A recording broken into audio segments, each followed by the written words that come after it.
तैयारियों में इतना मसरूफ थी कि मुझे वो भाषण देखने का मौका नहीं मिला था जो माननीय राज ठाकरे साहब जिन्होंने भाषण दिया था कल। तो वो रात में काफी वक्त बाद भाषण देखी मैंने। तो भाषण देखने के बाद में मैं काफी वक्त से सोच रही थी कि मैं लाइव आकर अपनी बात रखूं, पर रमजान में रोजे की वजह से, काम कुछ ज्यादा होने की वजह से अपनी बात रखने का मौका नहीं मिलता था, और बच्ची भी छोटी है तो बात करने का मौका ज्यादा मिल नहीं पाता था। तो चलो आज लाइव के जरिए मैं अपनी प्रतिक्रिया भी देना चाहूंगी माननीय राज ठाकरे साहब को भी, मेरे तमाम जितने रोजदार मुस्लिम भाई बहने जितने भी है उनको भी मेरी तरफ से एक छोटा सा आह्वान भी करना चाहूंगी। देखो भाइयों और मेरी बहनों कि हम लोग पिछले 2-3 सालों से ये कोरोना महामारी के जरिए हम जिस दौर से गुजरे हैं, जिस तरीके से हमारे भाइयों ने रोजे रखते हुए भी, चिलचिलाती धूप में भी भाग दौड़ कर कर भूखे लोगों को पेट भर खाना खिलाया। ये बोलना तो नहीं चाहिए, पर ये बोलने का एक कैसा है, एक बात ऐसी आ गई है कि अब ये चीजें बोलना पड़ रही है कि किस तरीके से भाग दौड़ कर धूप में, चिलचिलाती धूप में हम लोगों ने इस तरीके से राशन देने का, लोगों के भूखे लोगों के पेट भरने का काम किया, सफर में लोगों को हिफाजत से घरों तक पहुंचाने का काम किया। तब यही माननीय राज ठाकरे साहब एसी के अंदर अपने घर के अंदर बैठे थे, तब वो यहाँ पर नहीं थे। श्रीकांत भाऊ जय भीम आपको भी, गोविंद भाऊ आपको भी ईद की शुभकामनाएं, शमी अंसारी भाई जी। तो मैं यही बोलना चाहूंगी कि जब चिलचिलाती धूप थी तब हमारे मुस्लिम भाई रास्तों पे भाग दौड़कर खाना बांटने का काम करते थे। वो लोग इतनी चिलचिलाती धूप के अंदर भी भूखों का पेट भरने का काम करते थे, और उसी वक्त राज ठाकरे साहब एसी के अंदर बैठकर सिर्फ देखा करते थे कि कोरोना महामारी में कितने लोग मर रहे हैं। उस वक्त उन्होंने लोगों की मदद करने के लिए नहीं आए, वो लोगों को ये करने के लिए नहीं आए, उनका साथ देने के लिए नहीं आए। जब लोगों को ऑक्सीजन की जरूरत थी तब वो वहां पर मौजूद नहीं थे। जब लोग मर रहे थे तब राज ठाकरे साहब अपने घर के अंदर आराम से बैठे हुए थे। तब हमारे यही मुस्लिम भाई बहने जो थे, और जो गैर मुस्लिम भी बहुत सारे थे, पर राज ठाकरे साहब इतने 2 सालों में कहीं दिखाई नहीं दिए। अब उनको भोंगों की आवाजों से तकलीफ हो रही है।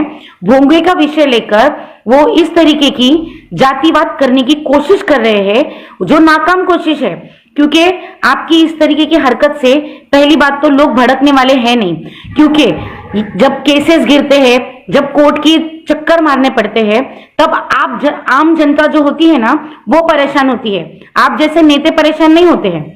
और दूसरी बात, मेरे जितने भी मुस्लिम भाई बहने हैं उनको मैं एक और आह्वान मेरी तरफ से एक बहन होने के नाते मैं करना चाहूंगी कि आप पहली बात तो ये जो भोंगे का विषय है उसके ऊपर ध्यान ना दें। हम 2 सालों से ढंग से ईद भी नहीं मना पाए हैं। आराम से ईद मनाइए, खुशी से ईद मनाइए, अपने फोटोज, अपने फैमिली के फोटोज डालिए। आप बताइए कि 2 सालों तक हमने खिदमत की, जब कोरोना महामारी थी, जब लोग मर रहे थे उस वक्त हम रास्तों पर उतरकर लोगों की मदद कर रहे थे। 2 सालों बाद हमको इतने अच्छे तरीके से खुशी मनाने का मौका मिला है, तो हम इस खुशी में किसी को भी भंग डालने के लिए नहीं देंगे।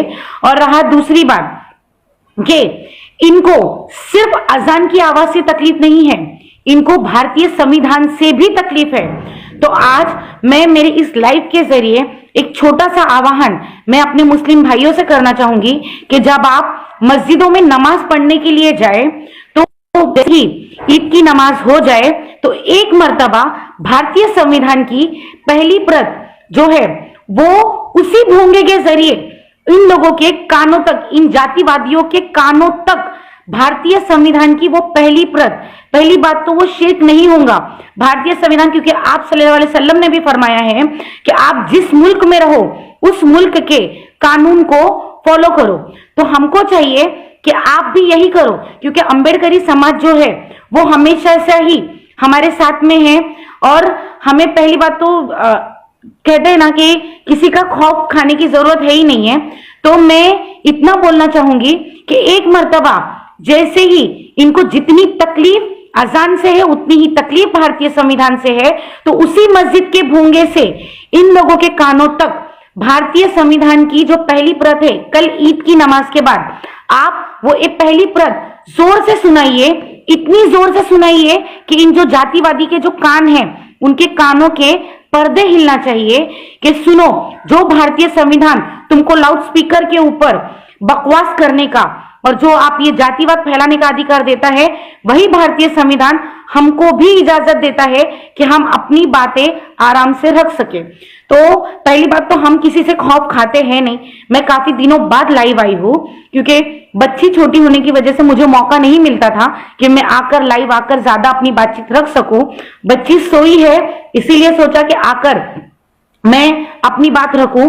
काफी दिनों से भोंगे का विषय चल रहा था, रमजान भी चल रहा था, ईद आने वाली थी, तो काफी दिनों से लाइव आने का मौका भी नहीं मिला।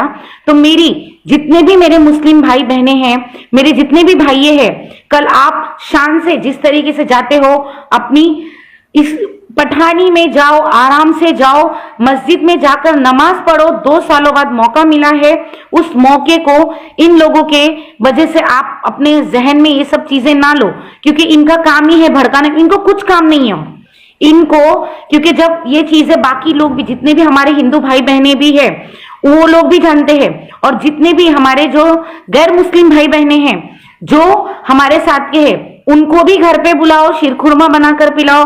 उनको जो हमारे साथ के हैं उनको हम नाराज नहीं करना चाहते, क्योंकि हम ये नहीं बोलेंगे कि सब हमारे खिलाफ है, क्योंकि बहुत आप जितने ज्यादा खिलाफ है उससे ज्यादा हमारे साथ के भी लोग हैं। हम उनके साथ में, हमको आपके धर्म से पहले तो कोई दिक्कत है नहीं, हमें कोई प्रॉब्लम आपके धर्म से है नहीं। और क्योंकि आपको जो दिक्कत है तो उसके जो ये जो बकवास हरकतें जो कर रहे हैं वो ये चीजें हमको भी अच्छी तरीके से पता है कि जब किसी को राजनीति में चमकना होता है, किसी को आगे आना होता है, तो वो मुसलमानों को टारगेट करते हैं, क्योंकि उनको पता है उनकी रोजी रोटी ही चलती मुसलमानों के जरिए है। तो उनकी रोजी रोटी है, जाने तो उनके पेट पे हमको लात नहीं मारना है, उनके पेट भर रहा है मुसलमानों को टारगेट करके तो भरने दो।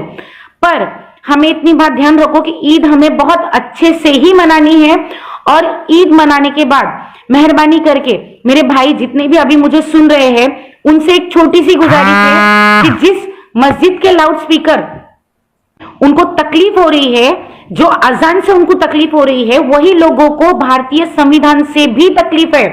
तो उसी स्पीकर से, उसी अपने जो भोंगे का जो राजकारण कर रहे हैं ना, उसी भोंगे से संविधान की पहली प्रत आप पढ़ो, जोर से पढ़ो और सुनाओ। जितने भी मुझे सुन रहे हैं, कल ईद की नमाज के बाद आप ये छोटा सा काम करो, आप खुद देखो कि उनके सीनों पर सांप कैसे लौटेंगे, कि एक जो अजान की आवाज से जो परेशान थे, वही लोग भारतीय संविधान की आवाज से भी परेशान होंगे। आप वो भारतीय संविधान की आवाज उसी भोंगे से सुनाओ और इनके मुंह पर इसी तरीके से एक चपराक दो। बाकी आप सभी को मेरी तरफ से कल की रमजान ईद की एडवांस में मुबारकबाद। इंशाल्लाह इसके बाद में भी लाइव आकर मैं अपनी बातें फिर से रखना शुरू करूंगी, और काफी दिनों बाद बात की हूँ सबसे। वालेकुम अस्सलाम, सबको जय भीम। अच्छा लगा बात कर भी, तो मैं इंशाल्लाह बाद में कभी फिर से आकर बातचीत करूंगी। बाजी उसको बड़ा मत करो, मैं बड़ा किसी को नहीं कर रही हूँ, मुझे बिल्कुल भी बड़ा करना ही नहीं है उन लोगों को। पर जो चीज है उनको जवाब देना भी जरूरी है कि अरे बाबा, सिर्फ आप ही थोड़ी बोल सकते हो, हम भी बोल सकते हैं। अगर आपके मतलब जो आपको ऐसा लगता है आपके पास ही सिर्फ जबान है, तो जाहिर सी बात है हमारे पास में भी जबान है, हम भी अपनी बातें रख सकते हैं, हम भी अपनी बातें बोल सकते हैं। हम थोड़ी डरते हैं किसी से, हम खुदा के अलावा किसी की जात से डरते नहीं हैं। और मैं अब भी कहती हूँ कि सिर्फ अल्लाह से डरती हूँ, उसके अलावा किसी के बाप से भी डरती नहीं हूं मैं।